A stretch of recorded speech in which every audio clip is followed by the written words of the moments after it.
बिस्मिल्लाहिर्रहमानिर्रहीम। अस्सलाम वालेकुम नाज़रीन, आप यूट्यूब चैनल देख रहे हैं। मैं इमरान ख़ान हूँ। आज की जो सबसे बड़ी ख़बर है वो सुप्रीम कोर्ट ऑफ पाकिस्तान में जो केस चल रहा है मखसूस नशस्तों के हवाले से, वो है सबसे इम्पॉर्टेंट ख़बर।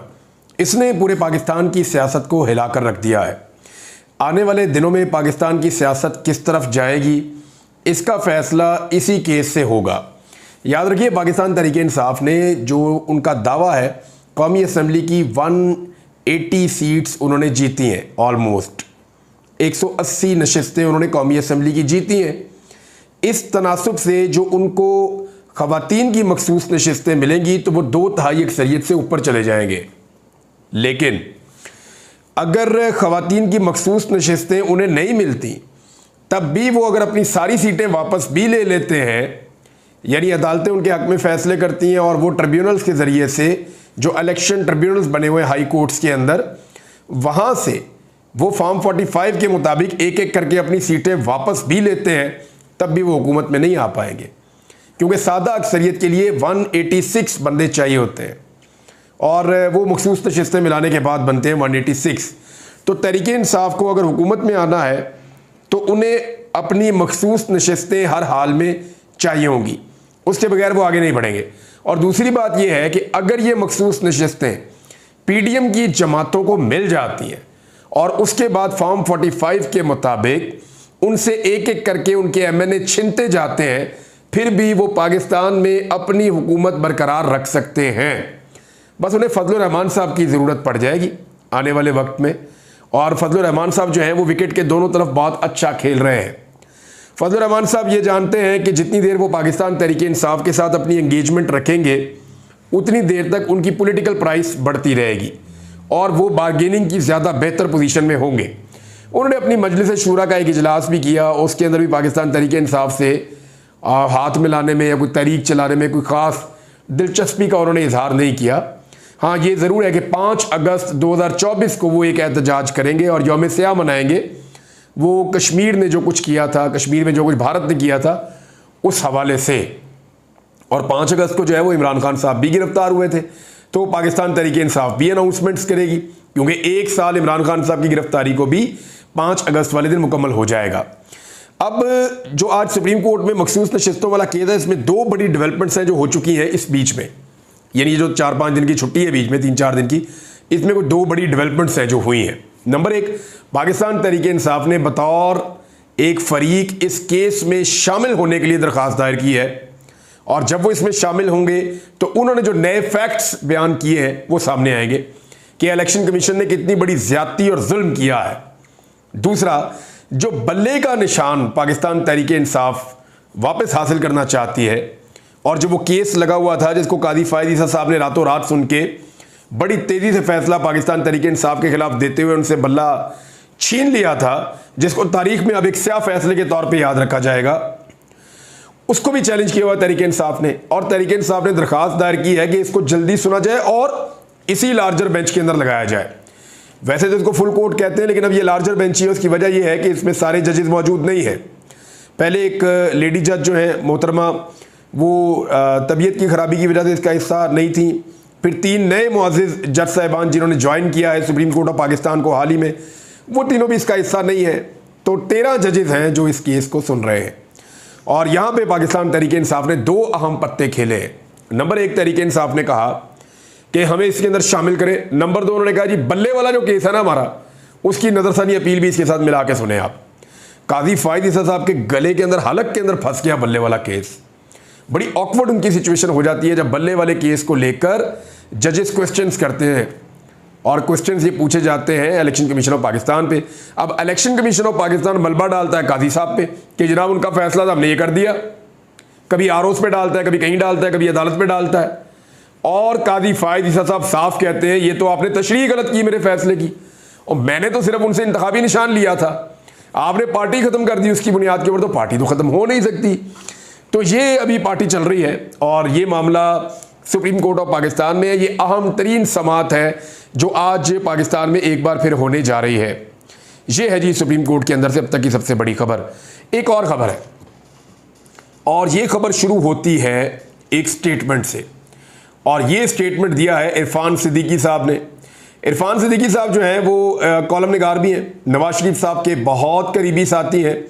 जंग और जियो के अंदर ये कॉलम लिखते हैं, बड़े लंबे अरसे से लिखते चले आ रहे हैं, और सेनेटर भी हैं PMLN के, तो नवाज शरीफ साहब के बहुत करीबी साथी हैं। इन्होंने एक खदशे का इजहार किया, या एक खबर है जो इन्होंने दी है।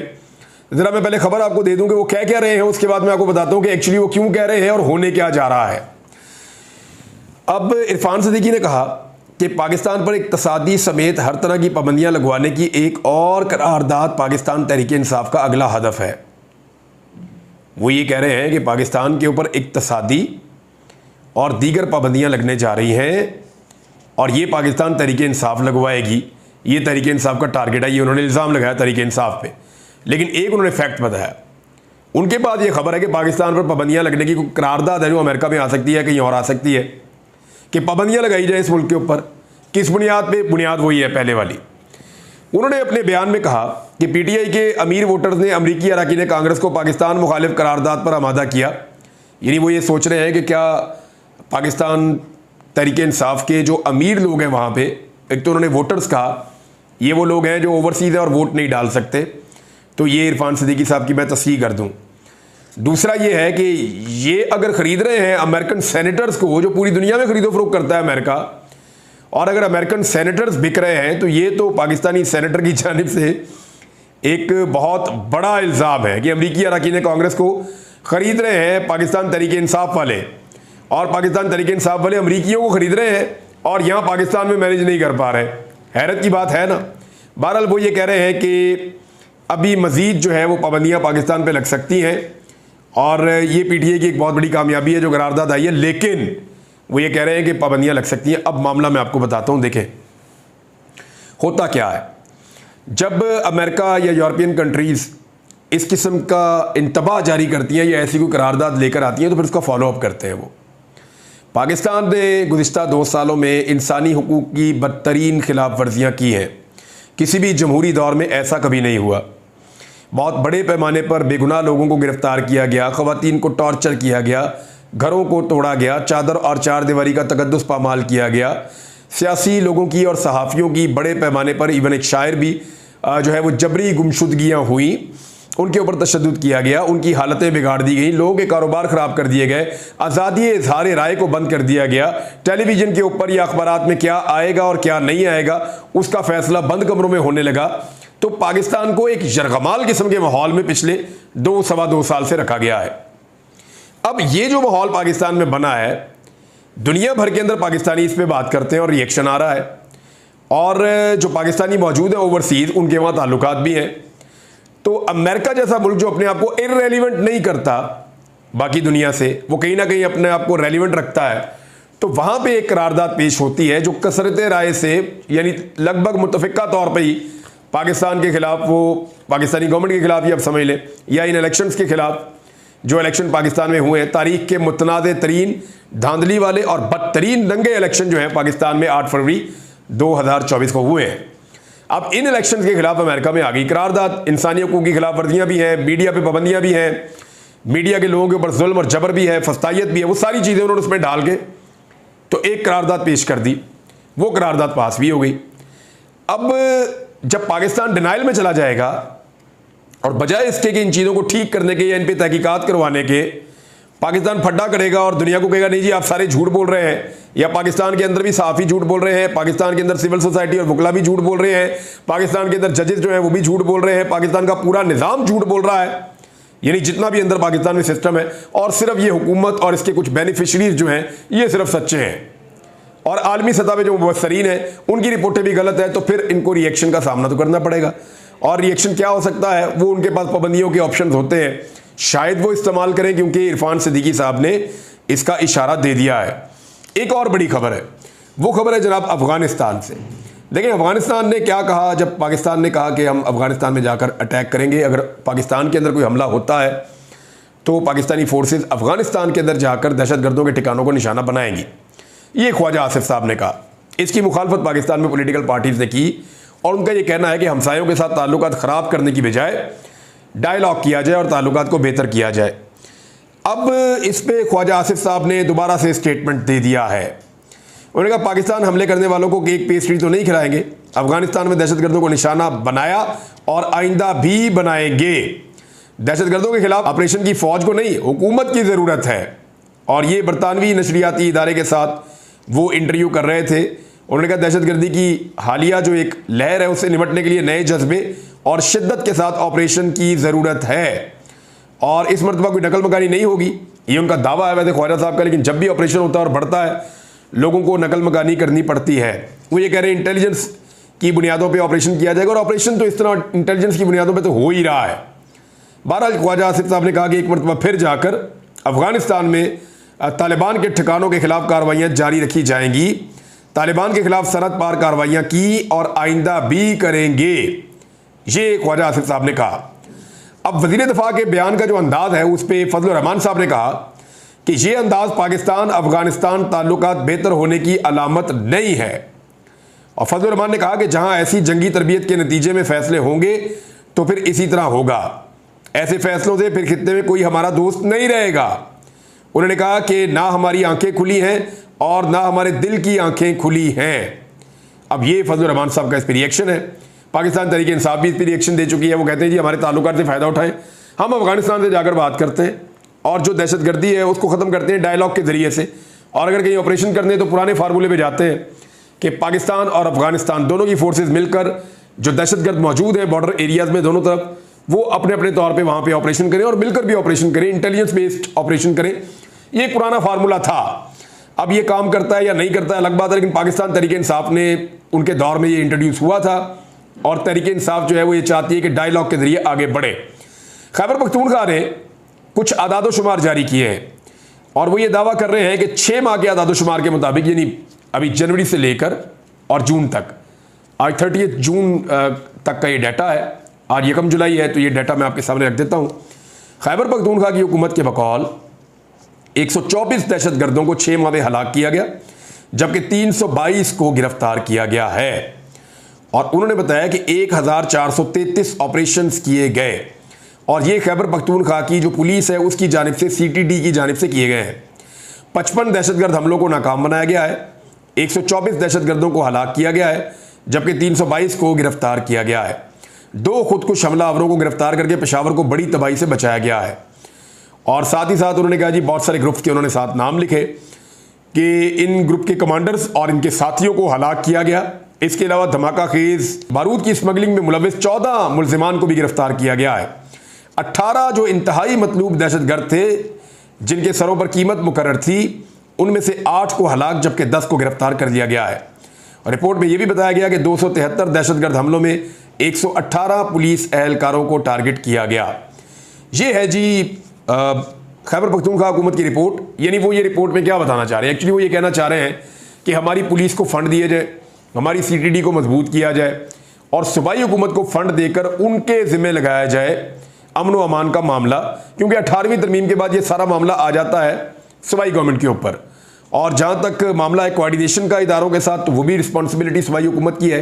किसी ऑपरेशन के लिए वो किसी और इदारे की मदद लेना चाहते हैं तो वजारत दाखिला से, वजारत दिफा से वो रुजू कर सकते हैं, लेटर लिख सकते हैं। तो इस तरह ये सूबाई हुकूमत की डोमेन है, वो ये कहते हैं कि ये हम करेंगे।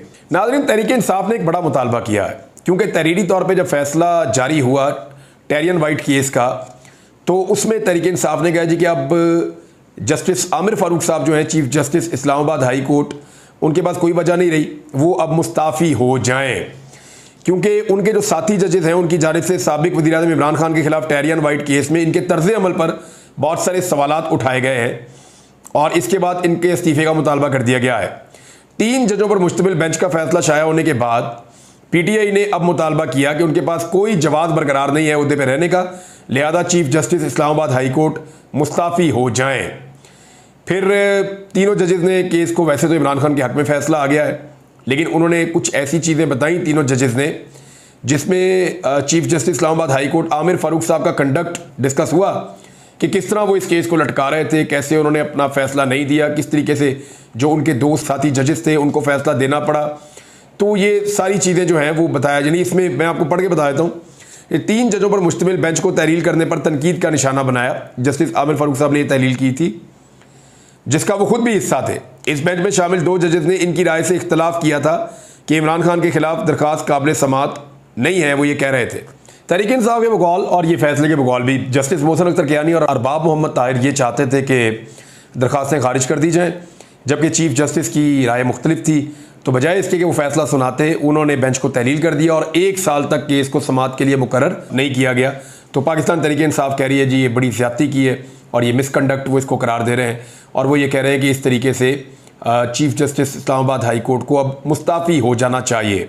नाज़रीन, फैसल वाडा साहब की भड़कें जो हैं वो अभी भी जारी हैं और ये बाहर आके भड़कें मारते हैं, अंदर जाके पाँव पड़ते हैं। वो कह रहे हैं मुझे 100 बार भी सजदा करना पड़ा मैं करूँगा। ये वो आदमी है जो पहले पगड़ियों को फुटबॉल बना रहा था और अब जनाब फरमा रहे हैं 100 बार सजदा करना पड़ा मैं करूँगा। कैसे लोग अपनी इज़्ज़त को मट्टी में मिला देते हैं। यानी फैसल वाडा साहब की अच्छी खासी इज़्ज़त होती थी, लेकिन उसके बाद फिर उन्होंने फ़ैसला किया और उन्होंने अपनी वफ़ादारी ख़त्म की इमरान खान साहब के साथ, और फिर जिस तरह का उनका एक रोल और उन्होंने अपना करैक्टर सामने लेकर आए अरशद शरीफ साहब के मामले में, शहीद के बारे में या इमरान खान के बारे में या इंसाफ और कानून के बारे में, तो फिर वो मजाक बन गए पूरे मुल्क के अंदर। वो कह रहे हैं जो लोग मुझे ट्रोल कर रहे हैं मैं इनको अपने जूते के नीचे रखता हूँ और मैं इनको मसलता हुआ आया हूँ। तो फैसल वाडा साहब, आपकी तकलीफ़ का अंदाज़ा है, आप जिस कर्ब से गुजर रहे हैं उसका भी अंदाज़ा है। पब्लिक फ़्लाइट के अंदर तो आप ट्रैवल करने से रहे, लोगों के अंदर जाने से आप रहे। बहरहाल नजम सेठी साहब ने कहा कि सबसे ज़्यादा प्लॉट्स और फाइलें DHA वाले बेचते हैं। उन्होंने हाजिर सर्विस और रिटायर आर्मी ऑफिशियल्स और ब्यूरोक्रेट्स को टैक्स में छूट दे दी है कि आप जितनी मर्जी फाइलें बेचें खरीदें, जबकि बाकी पूरे पाकिस्तान में प्रॉपर्टी बेचने और लेने पर टैक्स आयद कर दिया गया है। क्या खबर दी नजम सेठी साहब ने। वैसे ये खबर जो है शहबाज राणा साहब ने भी दी है, ट्रिब्यून में बड़े सीनियर जर्नलिस्ट हैं। उमर अयूब साहब ने एक दावा किया है और अल्लाह ना करे हालात इस तरफ जाएं, लेकिन क्योंकि वो पहले इस मिनिस्ट्री में भी रहे हैं तो उनका ये कहना है कि हमारे दौरे हुकूमत में बिजली का यूनिट 17 रुपये का था, मैक्सिमम 17 रुपये का था इमरान खान साहब के दौरे हुकूमत में, जबकि डॉलर का रेट जो है वो 170 से 180 रुपये के दरमियान था। अब बिजली का यूनिट जो है वो 100 रुपये से ऊपर जाएगा और अभी भी जो है वो 60 से ऊपर तो हो गया है, जबकि इंपोर्ट रोकने के बायस डॉलर को अभी फ़िलहाल 275 रुपये पर रोका हुआ है और यहाँ तक पहुँच चुका है। जल्दी आप देखेंगे कि अमेरिकी डॉलर 350 रुपये से भी ऊपर चला जाएगा। ये अपोजिशन लीडर कौमी असम्बली में उमर अयूब साहब इस बारे में ख़बरदार कर रहे हैं। कुछ और खबरें बाद में आपको देंगे। अब तक के लिए इतने, अपना ख्याल रखिएगा, अपने इस चैनल का भी। अल्लाह हाफ़िज़।